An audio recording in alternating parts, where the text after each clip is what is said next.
இப்ப இதுல பார்த்தா நாலடியார்ன்றது வந்து பாத்தீங்கன்னா பாவகை சேர்ந்தது. பாவகை சேர்ந்தது. என்ன பாவகைனா வெண்பா.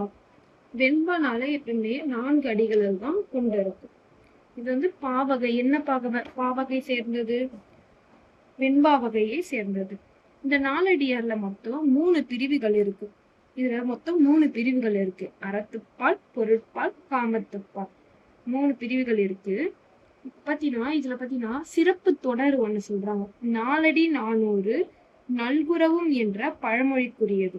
இந்த நாலடியார் பத்தினா நாலடி 400 நல்குரவும் என்ற பழமொழிக்குரியது. கல்வி அழகே அழகு அப்படின்னு எதுல சொல்லுவாங்க? நாலடியார்ல. நாலடியார்ல பாடல்ல வர ஒரு லைன் தான் கல்வி அழகே அழகு. நாலடியாரை ஆங்கிலத்தில் இந்த நாலடியார் பாடல்லாம் இருக்குல்ல, எப்பயுமே ஆங்கிலத்துல யாரு மொழிபெயர்த்தாரு அப்படின்னு கேட்டாங்கன்னா ஜி.யு. போப். ஜி.யு. போப் தான் எப்பவுமே ஆங்கிலத்துல மொழிபெயர்ப்பாரு. இந்த நாலடியார்ல பாத்தீங்கன்னா மொத்தம் 40 அதிகாரங்கள் இருக்கு. ஒவ்வொரு அதிகாரங்களுக்கும் 10 பாக்கள் இருக்கும். அப்பதான் மொத்தமா 400 பாடல்களை இந்த நாலடியார் கொண்டுள்ளதுன்னு. இதுல பாத்தீங்கன்னா மொத்தம் 12 இயல்கள் இருக்கு. இதுல எத்தனை இயல்கள் இருக்கு? 12 இயல்கள் இருக்கு. நாலடியார் பாத்தீங்கன்னா தொகுத்ததும் அதிகாரம் வகுத்ததும் பதுமானவர். அடுத்து வர 3 கேள்வி வந்து கவனமா பார்க்கணும். நாலடியார தொகுத்ததும் அதிகாரம் வகுத்ததும் யாருன்னா பதுமானவர். அதுக்கு உரை கண்டது யாரு? பதுமானவரும் தர்மரும். இப்ப அடுத்து பாருங்களேன். முப்பாலாக பகுத்தவர். தொகுத்ததும் வகுத்ததும் நாலடியார யாருன்னா பதுமானவர். பகுத்தவர் யாரு? முப்பாலாக தர்மர். இவங்க 2 பேர் சேர்ந்துதான் உரை எழுதுனாங்க. ஓகேவா? இதுல பாத்தீங்கன்னா அறத்துப்பால்ல 13 இயல்கள் இருக்கு. பொருட்பால்ல 24, காமத்துப்பால்ல 3. இது பத்தினா 15 கீழ்கணக்கு நூல்கள்ல ஒன்று சொன்னல. இதுல இருக்க 15 கீழ்கணக்குல இருக்க ஒரே ஒரு தொகை நூல் எதுனா நாலடியார். ஒரே ஒரு தொகை நூல்னா என்னது? அதான் பல புலவர்களால் பாடிய பாடல். ஆனா ஒரே ஒரு நாலடியார் அப்படின்னு தான் சொல்லுவாங்க.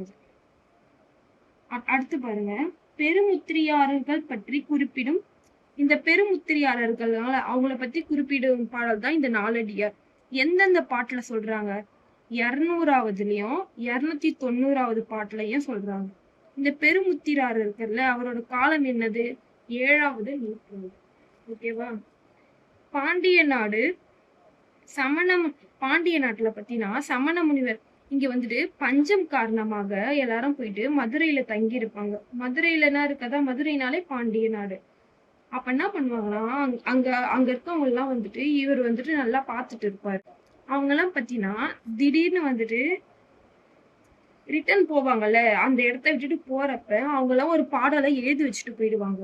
இவர் என்ன பண்ணுவாரு? அவங்களும் எதுவுமே சொல்லாம போயிடுவாங்கல்ல, வெறும் பாடலை மட்டும் எழுதி வச்சுட்டு போயிடுவாங்க.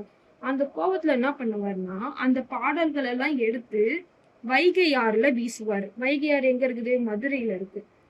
இந்த பாயிண்ட் எல்லாம் ஞாபகம் வச்சுக்கோங்க. அவர் அந்த பாடல்களை எடுத்து எங்க வீசுவாரு? வைகை ஆற்றுல வீசிடுவாரு. அப்படி கிடைச்ச அந்த 400 பாடல் தான் இந்த நாலடியார். அந்த ஆற்றுல இருந்து நம்மளுக்கு கிடைக்கும் அந்த 400 பாடல் தான் இந்த நாலடியார். நாலடியார் பாடல்கள் ஒவ்வொன்றும் எத்தனை அடிகளை கொண்டது? நாலடியார் வந்துட்டு அதை வெண்பான்னு நம்ம சொல்லிட்டோம்ல, வெண்பா வகை. அப்ப 4 அடிகள் தான் கொண்டது. நாலடியார் பத்தினா ஒரு தொகை நூல். இது வந்து பாத்தீங்கன்னா ஒரு தொகை நூல் அப்படின்னு சொல்லுவாங்க. வைப்புழி என்பதன் பொருள் என்ன? வைப்புழினா நம்ம வந்து பொருள் எல்லாம் சேமித்து வைக்கும் ஒரு இடம். இல்லைன்னா செல்வம்னா என்னது? காசு. ஒரு சேமிச்சு வைக்கிற இடத்துலதான் வந்துட்டு வைப்புழி அப்படின்னு சொல்லுவோம். விச்சை அப்படின்னா என்னதுன்னா கல்வி அறிவு. விச்சை அப்படின்னா கல்வி அறிவு. வவ்வார் அப்படின்னா கவர மாட்டார். கல்வியை சிறந்த எச்சம். இங்க எச்சம்னா அதான் எனக்கு கூறும் காரணம். எச்சம்னு ஏன் சொல்றாங்க? கல்வியை சிறந்த எச்சம் எஞ்சி இருப்பது அப்படின்னு சொல்றாங்க. நாய்க்கால் சிறுவிரல் போல். இது வந்து பாத்தீங்கன்னா இந்த உவமை அணி பாத்தீங்கன்னா எதை குறிக்குது? உதவாத நண்பர்கள். இப்ப நாயோட கால் பாத்தீங்கன்னா ஒட்டி இருக்கும்ல, ஒட்டி இருந்தாலும் அதான் நம்ம இப்ப வந்து நண்பர்கள் வந்து பக்கத்துல இருந்தாலும் யாரும் உதவ மாட்டாங்க அப்படின்னு சொல்லுவாங்க. அந்த லைன் தான் நாய்க்கால் சிறுவிரல் போல் அப்படின்னு நீங்க சொல்றாங்க.